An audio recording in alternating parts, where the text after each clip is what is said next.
Je vais demander de la MRC Les Moulins à M. Marc-André Plante et M. Claude Robichaud de bien vouloir s'avancer et venir nous rencontrer.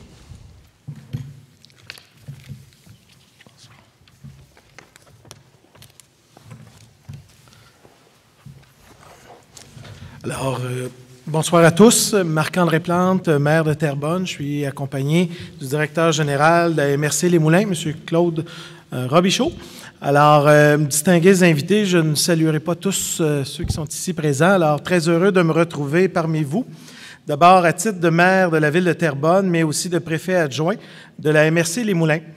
Il me fait plaisir de vous présenter la vision de notre MRC concernant la modernisation de notre collecte sélective. Vous savez, notre MRC est à l'avant-garde depuis nombre d'années en matière environnementale et souhaite, bien sûr, comme nous tous, poursuivre sur cette lancée. Je ne ferai pas de grande mise en contexte puisqu'on l'a déjà fait en introduction, mais nous souhaitons évidemment participer à ces réflexions qui visent à mettre à jour donc le PMGMR 2017-2024.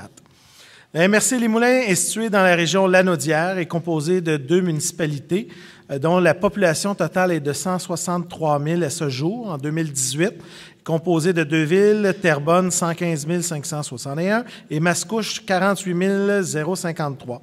La population, sur une période de 20 ans, de 2011 à 2031, devrait normalement croître d'environ 50 000 citoyens, et ce qui signifie donc une croissance annuelle de 2500 habitants, donc l'équivalent de 33 % sur une période de 20 ans, donc une croissance soutenue et importante.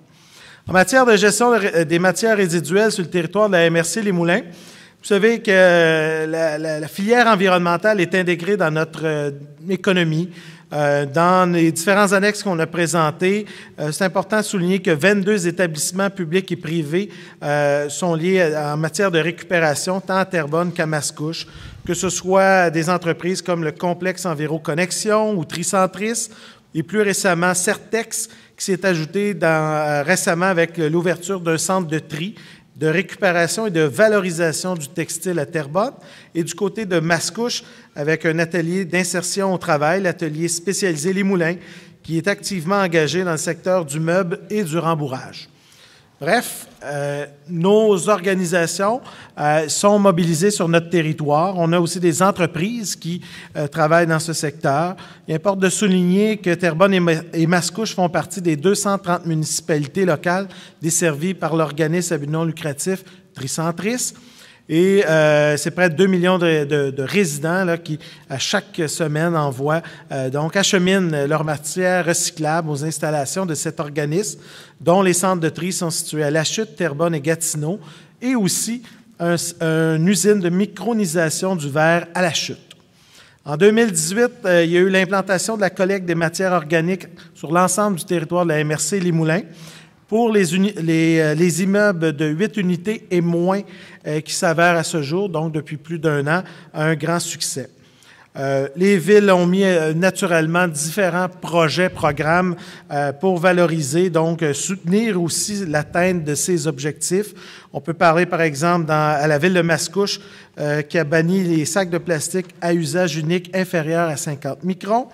Du côté de la ville de Terrebonne, on a aussi mis en place des collectes municipales, que ce soit avec un nouveau guide vert, mais plus prochainement l'adoption d'une nouvelle politique du développement durable et différentes mesures là, de sensibilisation, notamment avec l'implantation de la collecte des matières compostables dans l'ensemble du réseau public scolaire de la ville de Terrebonne.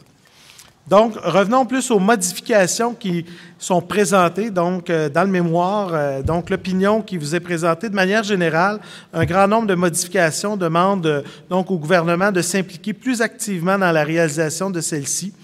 La MRC Les Moulins trouve essentiel que le gouvernement du Québec s'implique dans le domaine de la gestion des matières résiduelles afin d'uniformiser notamment la qualité de tri, des centres de tri, la destination des matières recyclables et celles ayant un potentiel de mise en valeur, et ce pour tous les secteurs d'activité. Évidemment, respecter la hiérarchie des 3 RVE en mettant l'emphase sur la réduction à la source et le réemploi. C'est un élément que nous identifions notamment avec la réduction de certains types de contenants à usage unique et l'interdiction de d'autres types de contenants qui ne sont ni recyclables ni compostables sont des actions qui semblent être pertinentes pour l'objectif recherché. D'ailleurs, la Ville de Mascouche, comme je le disais précédemment, s'est déjà concrètement engagée dans la réalisation d'actions en ce sens. Il serait pertinent qu'un règlement de type visant le bannissement ou la réduction de l'utilisation des emballages et des contenants à usage unique, tels que les sacs de plastique, les pailles de plastique, les barquettes de styromousse, les gobelets et les bouteilles d'eau, soit proposé. En ce qui concerne la réduction de l'usage du polystyrène, il nous semble important qu'un groupe de travail soit formé afin de discuter des enjeux et des actions à prendre en ce sens. Toutefois, la démarche devra tenir compte de la percée technologique réalisée par Polystyver, une entreprise montréalaise qui se distingue par un procédé qui permet le recyclage de ce produit. Le recyclage de cette matière utile aux multiples débouchés contribue à diminuer la pression sur l'industrie de l'extraction pétrolière. En ce qui concerne les imprimés, une attention devra être apportée aux éditeurs locaux. Les médias imprimés font déjà face à d'importants défis. Cette situation est reconnue par le gouvernement fédéral et provincial, lesquels mettent en place des mesures de soutien aux médias imprimés. Hausser les tarifs des entreprises qui mettent en marché des contenants, emballages et imprimés en fonction du degré de recyclabilité des matériaux utilisés. Pour la MRC Les Moulins, nous sommes en accord avec l'action demandée au gouvernement du Québec qu'il mette en place un système afin de favoriser l'éco-conception des contenants, emballages et imprimés, c'est-à-dire en modulant les frais d'Éco-entreprise Québec pour que les contenants non recyclés et ou non compostables coûtent plus cher à mettre en marché. Monsieur le maire, vous êtes dans votre dernière minute de 8, si vous voulez. Croyons aussi important sur l'enjeu de la consigne de demander au gouvernement du Québec de moderniser le système de consigne afin d'améliorer sa performance. Les 2 systèmes de consigne et de collecte sélective doivent être harmonisés. La MRC Les Moulins est d'avis que la consigne des CRM, bouteilles brunes, fonctionne bien et n'a donc pas besoin d'être modifiée. En effet, les bouteilles sont récupérées à plus de 95 % actuellement, Recycle Québec 2018, et sont réutilisées plusieurs fois avant d'être recyclées. Par contre, la consigne pour les contenants à remplissage unique doit être modernisée. La consigne est établie selon le contenu et non le contenant. Il n'est pas logique qu'une canette de bière soit consignée alors qu'une canette d'eau pétillante ou de jus de tomate ne le soit pas. Il faudrait augmenter le montant perçu pour les consignes malgré la performance du volet CRM. En effet, le coût de la consigne établi en 1984, sa valeur n'est plus aussi incitative qu'elle pouvait l'être à l'époque. Alors, puisqu'il reste 19 secondes, j'en profite de vous remercier. Je sais qu'il y a d'autres éléments dans notre mémoire que vous aurez l'occasion de découvrir. Merci beaucoup. Alors, je vais vous demander si quelqu'un a une question. Madame Vodanovic.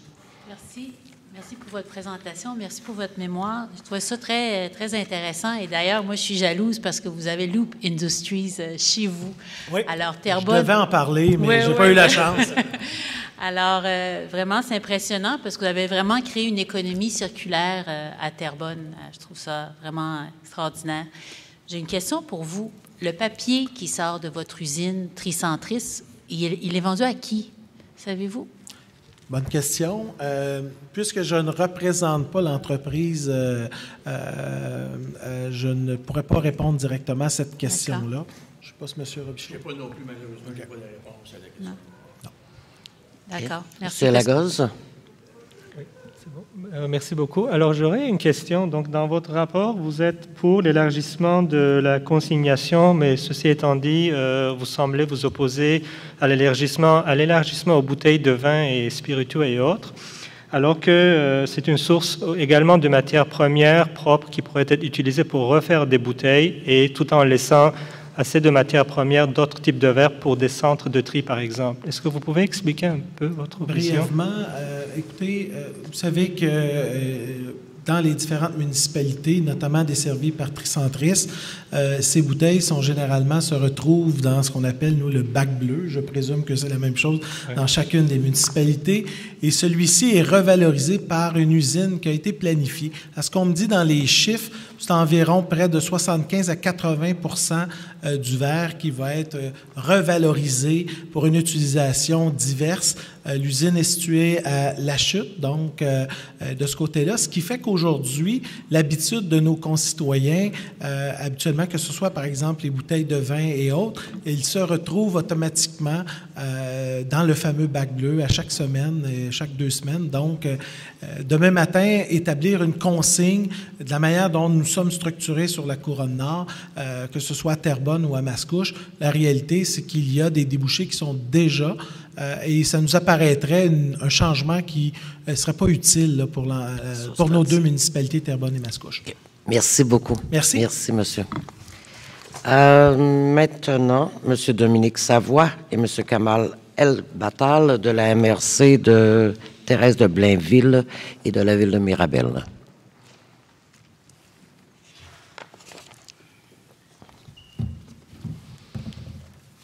Alors, bonsoir, mesdames et messieurs. Je suis accompagné de mon collègue Dominique Savoie, coordonnateur à l'environnement de la ville de Bois-des-Filions. Mon nom est Kamal El-Battal, je suis directeur général de la MRC de Thérèse de Blainville.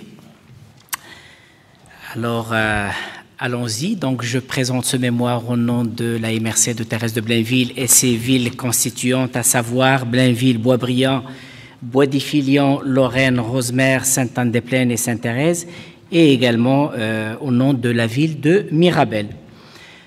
Comme vous le savez, les entités citées se retrouvent dans le territoire de la CMM qui sont interpellées également par ce processus de modification du PMGMR et c'est situé également au niveau de la Couronne Nord et ils sont interpellés justement par la question du recyclage de manière générale. Pour aller droit au but, étant donné le facteur temps, je vais me pencher sur trois items. La modernisation de la consigne, le contrôle des matières sortant des centres de tri et l'intensification des activités d'information, de sensibilisation et d'éducation. Alors, pour la question de la modernisation de la consigne, nous avons de sérieuses réserves quant à l'application d'une consigne sur les contenants mis en marché par la Société des alcools du Québec, notamment sur la plus-value de cette consigne, bouteilles non réemployées, usage unique, que certaines innovations en matière de valorisation sont actuellement effectuées.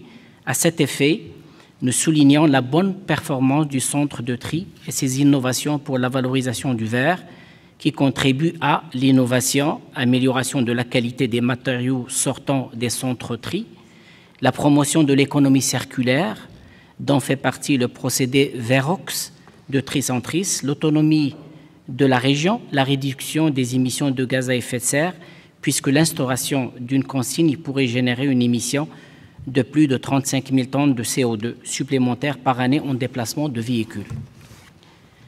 Dans un premier temps, nous pensons que la communauté devrait attendre la recommandation de Recycle Québec sur la modernisation de la consigne, d'autant plus que les statistiques qui sont utilisées datent en quelque sorte de 2012 et que les recommandations ainsi que la position de la Commission ne sont pas claires quant à la question de la consigne. De plus, le bilan du plan vert, l'innovation, la solution pour le recyclage de 100% du verre de la collecte Select au Québec, effectué par Éco-entreprise de février 2019, recommande certaines solutions à l'échelle du Québec. Des solutions en lien avec le marché des ajouts cimentaires. Je ne vais pas faire la lecture de cette recommandation, tout comme une autre recommandation en lien avec le marché de la poudre de verre comme additif. Dans le dossier du verre, deux objectifs semblent s'opposer, soit le respect de l'hiérarchie de 3 RV, environnement, élargissement de la consigne, le développement d'entreprises dont le mandat est de recycler et de valoriser. L'idéal, dans un monde idéal, une modernisation du système public de consigne dans une perspective de complémentarité entre les deux systèmes actuels, consigne et collecte sélective. Il est donc important de considérer le développement durable comme une question de culture et de contexte dans cette optique. Il faut donc considérer les innovations, les enjeux et les problématiques du recyclage du verre dans un contexte régional et local afin d'assurer la durabilité économique et environnementale du changement apporté. Puisqu'au cours des 10 dernières années, plusieurs investissements et avancées dans le domaine ont permis l'acquisition d'expertise par des entreprises québécoises ayant un apport significatif à l'économie circulaire, ne serait-il pas plus adéquat de revoir nos façons de faire à même le tri à la source? De plus, qu'adviendra-t-il du verre qui ne peut être conditionné? Serait-il acheminé à l'enfouissement? Également, la communauté mentionne que pour la modification de son PMGMR, il doit sortir des initiatives traditionnelles. La consigne n'est-elle pas une mesure traditionnelle? En considérant que la CMM souhaite une consigne pour le verre afin que cela permette d'éviter la contamination d'autres matières, mais cela ne pourrait-il pas se faire par un meilleur tri à la source? Alors, nous considérons que cette mesure doit se faire en concertation avec les acteurs du milieu, dont les usines de transformation de verre, notamment en ce qui concerne le centre de tri Centris, comme 4 autres centres de tri à travers le Québec qui innovent en matière de recyclage du verre. Quant à la deuxième recommandation, contrôler les matières sortant des centres de tri. Alors, assurer la qualité des matières recyclées, réduire les quantités de rejet, quantité de matières acheminées à l'enfouissement. Au cours des derniers mois, la mauvaise presse effectuée au sujet des matières recyclées a fait perdre la confiance de certains citoyens. Ainsi, un contrôle des matières transitant dans les centres tri devrait être accompagné de mesures de réédition permettant de quantifier et qualifier les performances de ces centres. Il est donc impératif de prioriser l'amélioration du tri également à l'entrée, toujours dans le respect des principes de 3RV environnement et considérant que cela peut mettre à contribution des entreprises technologiques et innovantes qui ont le mandat de recycler et de valoriser les matières résiduelles. En troisième lieu, intensifier les activités relatives à l'information, la sensibilisation et l'éducation. Ici, d'effectuer de bonnes campagnes d'information, de sensibilisation et d'éducation, indispensables à la réussite des principes de 3RV qui sentent à la réduction à la source, le réemploi, la récupération, la revalorisation pour éviter l'élimination. Cela favorise effectivement l'adhésion, l'implication, une plus grande confiance du public envers le système de recyclage et de compostage, notamment en utilisant un vocabulaire et une liste de matières uniformisées et permettrait l'amélioration du tri à l'entrée. En conclusion, la MRC, ces villes constituantes, la MRC de Thérèse de Blainville, ces villes constituantes, ainsi que la ville de Mirabel, reconnaissent l'importance de la modification du PMGMR dans le contexte actuel en matière d'environnement.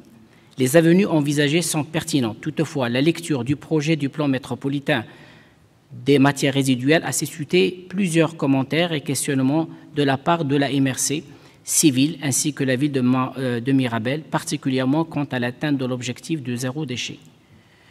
De facto, de fait, la complémentarité des deux orientations, 3RV plus innovation, ne semble pas être exploitée à son plein potentiel.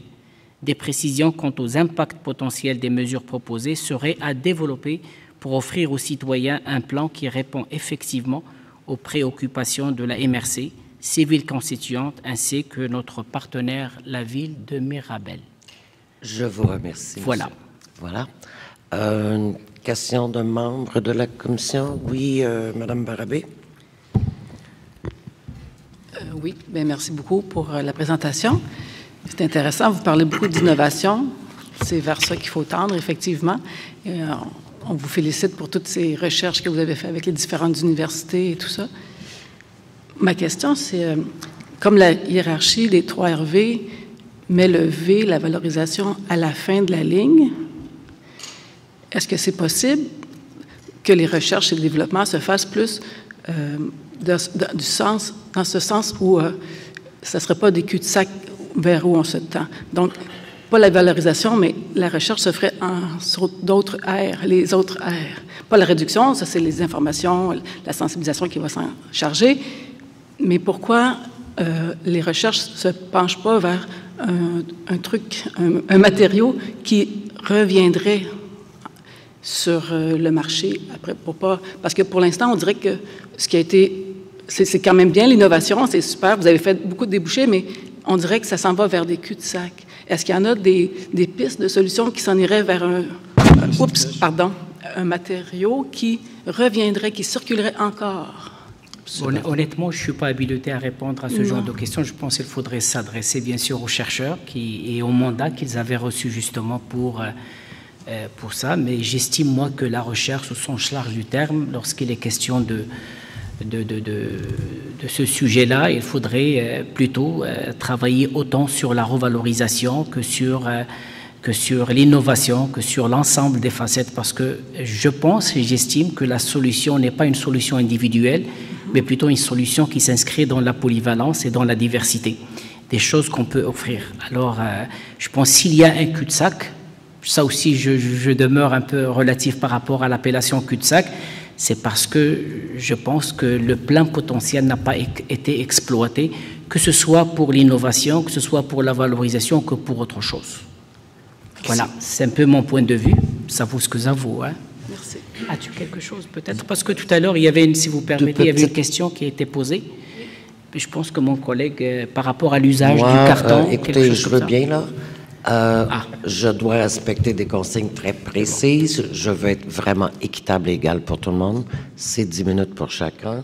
Vous m'excuserez, mais nous nous sommes très bien entendus là-dessus. Il y aura tantôt une courte période d'échange et de questions, si on le souhaite. Mais pour la présentation, merci beaucoup. Merci. Monsieur Guy Garand, du Conseil régional de l'environnement de Laval.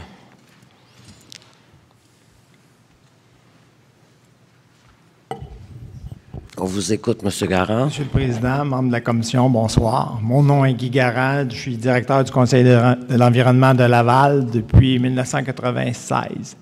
Ça fait 23 ans qu'on suit la gestion des matières résiduelles sur le territoire de Laval et sur le territoire de la CMM. On a produit 12 mémoires. C'est notre 13e qu'on vient de produire dernièrement. Je vous dirais que la totalité des recommandations que fait la CMM présentement, nous sommes entièrement d'accord avec elle. Donc, le 3RV, la priorisation qu'on doit faire, surtout la réduction à la source. On est une société qui a une tendance à réellement consommer et à gaspiller. Moi, je vous porterai surtout attention à la question de la consigne. Je regarde que la consigne a été mise au début des années 80. Elle n'a jamais été augmentée.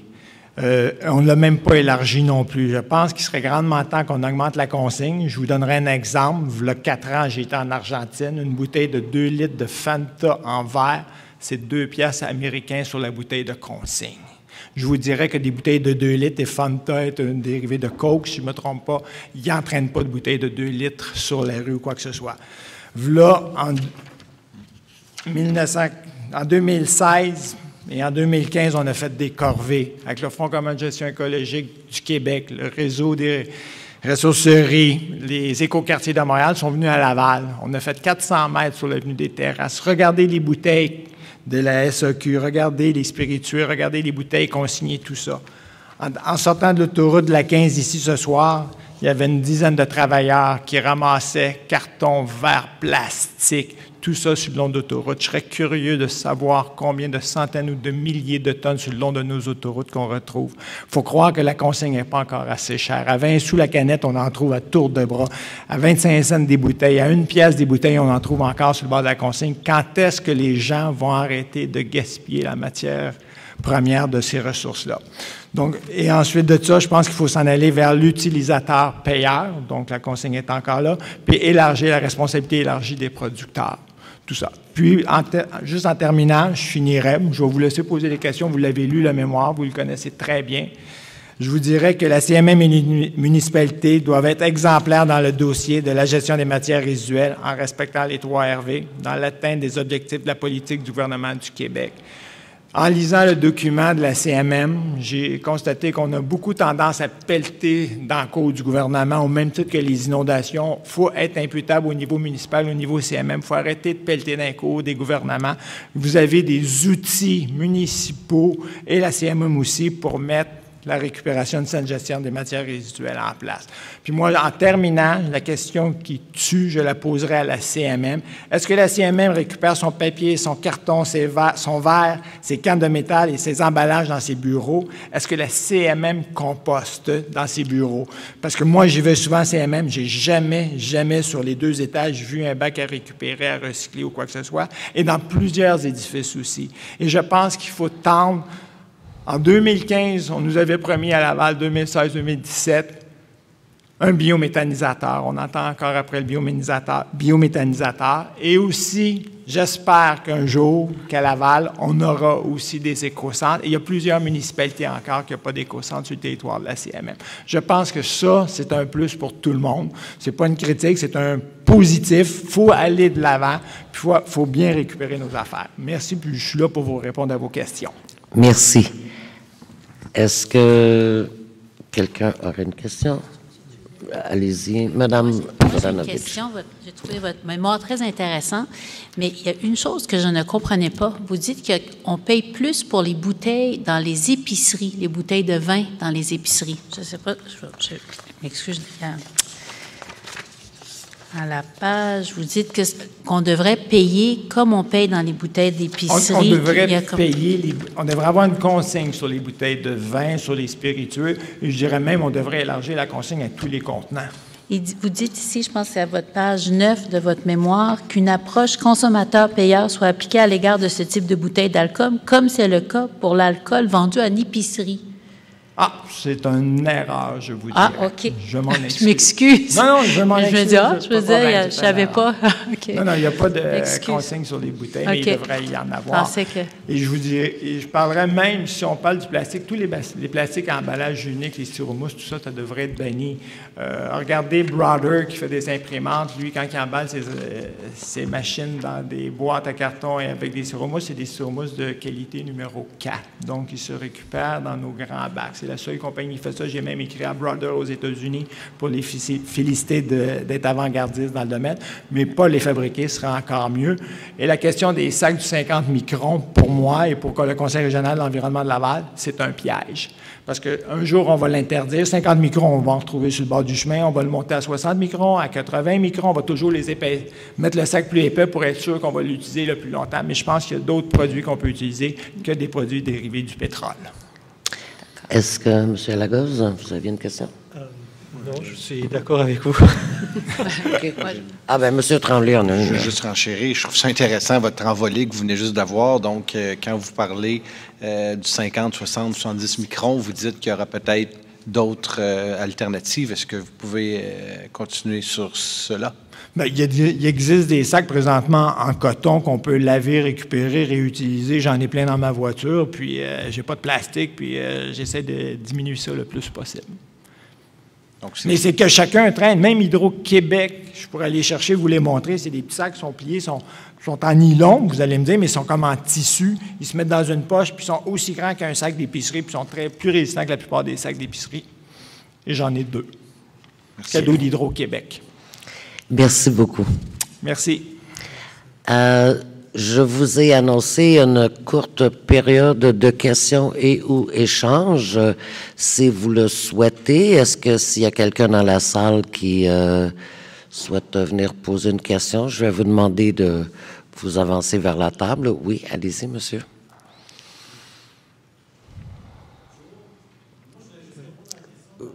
De tantôt, je vous demanderai d'aller au micro, de vous identifier, bien sûr, et...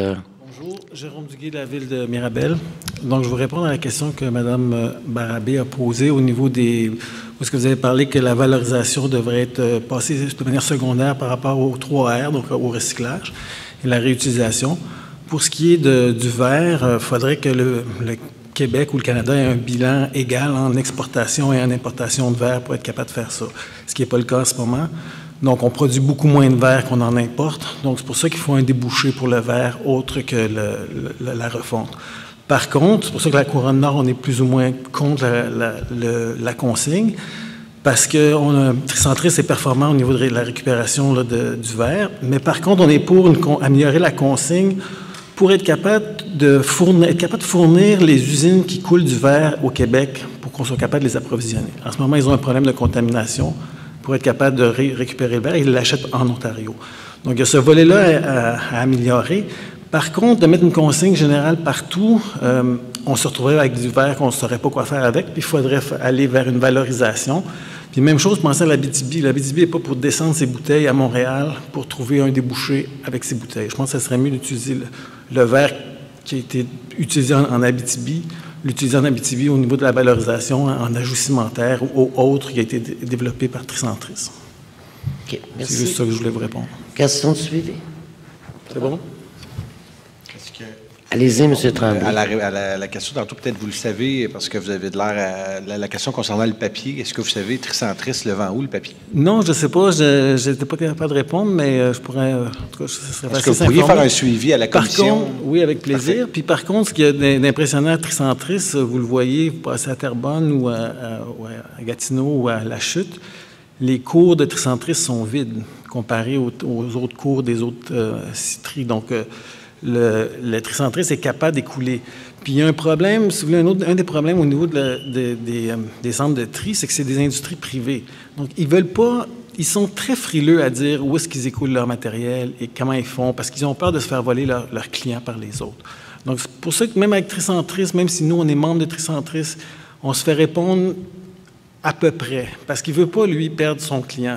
Puis même quand il y a eu la crise en Chine, je sais qu'il s'est trouvé d'autres débouchés en Inde, ailleurs, mais il garde ça secret, relativement secret, parce qu'il veut pas, il veut garder son marché à lui, qu'il n'y ait pas d'autres membres qui rentrent dedans.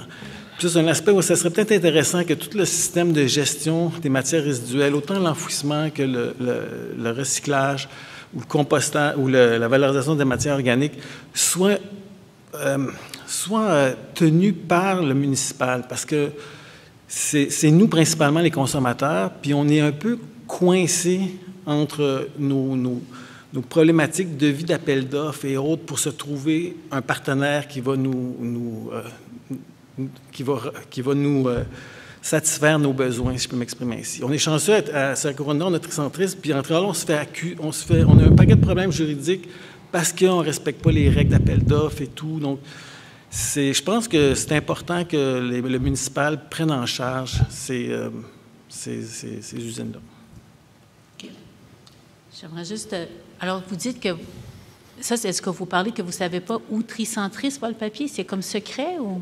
Ce que je dis, c'est que si on peut s'informer et savoir, il va nous répondre de manière évasive, il va nous dire où est-ce qu'il l'envoie à peu près. Mais comme je vous dis, il y a une lutte technologique et de débouchés comme des compagnies privées. Donc, autant son procédé, je vais vous donner l'exemple de procédé de micronisation, c'est secret. Qu'est-ce qu'il fait exactement? Il ne publie pas, il fait juste démontrer qu'il traite le verre d'une certaine manière puis que le verre en ajout cimentaire donne des bons résultats. Mais il ne diffuse pas ça parce que lui, il a mis beaucoup d'argent pour trouver son débouché. Il n'a pas envie que d'autres centres de tri compétitifs lui volent son marché. Très intéressant parce que... En tout cas, je trouve ça intéressant parce que ce qu'on a appris pendant la commission, c'est que le verre, qui est 3 de la vente d'un centre de tri, contamine le papier, qui est 87 de la vente d'un centre de tri. Alors, c'est pour ça que Cascade, par exemple, ici, n'en veut pas du papier qui est recyclé au Québec, qui sort des usines du Québec, et il est envoyé. Il était envoyé en Chine, maintenant il est envoyé en Inde. Alors, je veux dire, moi, je trouve que l'exemple de Terrebonne est très bon. Je pense que vous avez beaucoup de débouchés pour votre matériel, mais ça sera encore mieux que notre papier qu'on produit au Québec soit recyclé au Québec, soit revalorisé au Québec, puis qu'on l'utilise dans nos usines, puis qu'on ne l'envoie pas en Inde. Puis je trouve ça extrêmement problématique que vous dites qu'on ne le sait pas. Puis d'ailleurs, quelqu'un d'autre nous a dit à la commission qu'en Ontario, ils ont comme l'équivalent à Recyc-Québec, puis c'est beaucoup plus transparent. On a beaucoup plus de chiffres, puis au Québec, il y a beaucoup de chiffres qui ne sont pas connus. Alors pour nous, c'est difficile de faire notre travail quand on ne sait pas tous les chiffres, parce qu'on a beaucoup de chiffres contradictoires. Comme vous dites que le verre ne contamine pas, mais on ne sait pas s'il est vendu au Québec ou pas. Puis d'ailleurs, il y a un autre... Je veux juste dire une dernière chose, parce que vous parlez beaucoup que c'est mieux pour l'environnement de faire juste un procédé pour mettre le verre dans du ciment, mais en fait, pour faire du verre, à partir des copeaux de verre brisés, ça prend 50 % moins d'énergie pour le refaire. Alors, ça coûte moins cher aux producteurs et ça pollue moins.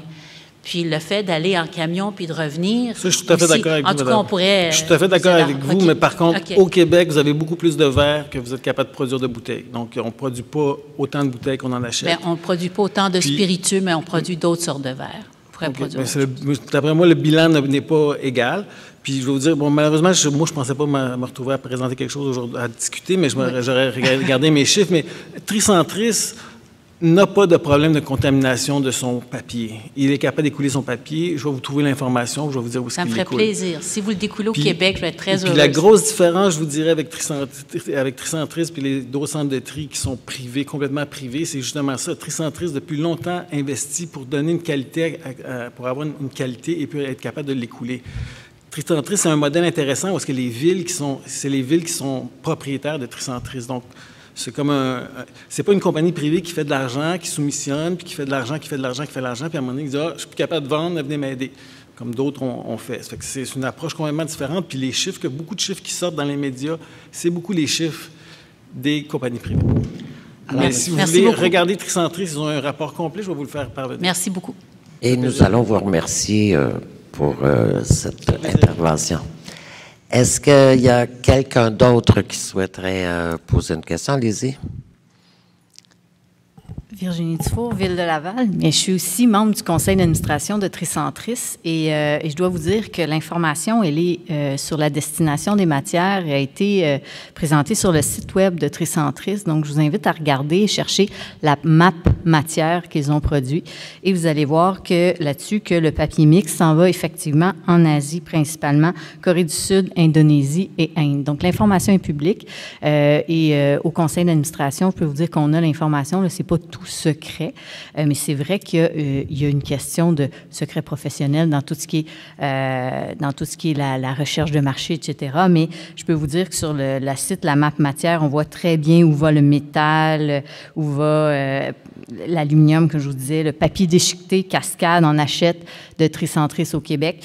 Pour ce qui est, et là, je ne suis pas la représentante de Tricentris, et ils devaient être ici aujourd'hui, alors je ne sais pas s'ils vont se présenter à une autre, ils pourront peut-être, une autre séance de consultation, pourront peut-être répondre, mais il n'y a pas vraiment de marché d'acheteurs de papier mix au Québec. Et c'est le principal enjeu, c'est la raison pourquoi il s'en va à l'étranger. Et donc, c'est pas parce qu'il est contaminé, le papier mix de Tricentris n'est pas contaminé. La technologie ou les investissements qu'ils ont mis dans leur centre de tri fait en sorte que la contamination, elle est à moins de 1%. C'est dans les meilleurs taux au Québec. Donc, mais le marché, malheureusement, il n'est pas là parce que ceux qui s'approvisionnent de matière s'approvisionnent d'autres matières, d'autres types de papier. Donc, je voudrais pas, là, je vous dis l'information, mais ça serait à poser la question directement à Tricentris. Mais bref, je voulais juste vous dire qu'il y a de l'information sur la destination des matières qui est publique sur le site de Tricentris. Monsieur Lagos. C'est bon? OK. Merci. Oui. À chaque fois. Je voudrais juste savoir, selon vous, est-ce que, parce que là, tantôt, on parlait beaucoup d'entreprises, on parlait par exemple de Tricentris, mais selon vous, est-ce que les entreprises privées mentionnent où est-ce qu'on vend le papier ou eux est-ce qu'ils le rendent? Absolument pas. Bon, merci. Merci beaucoup.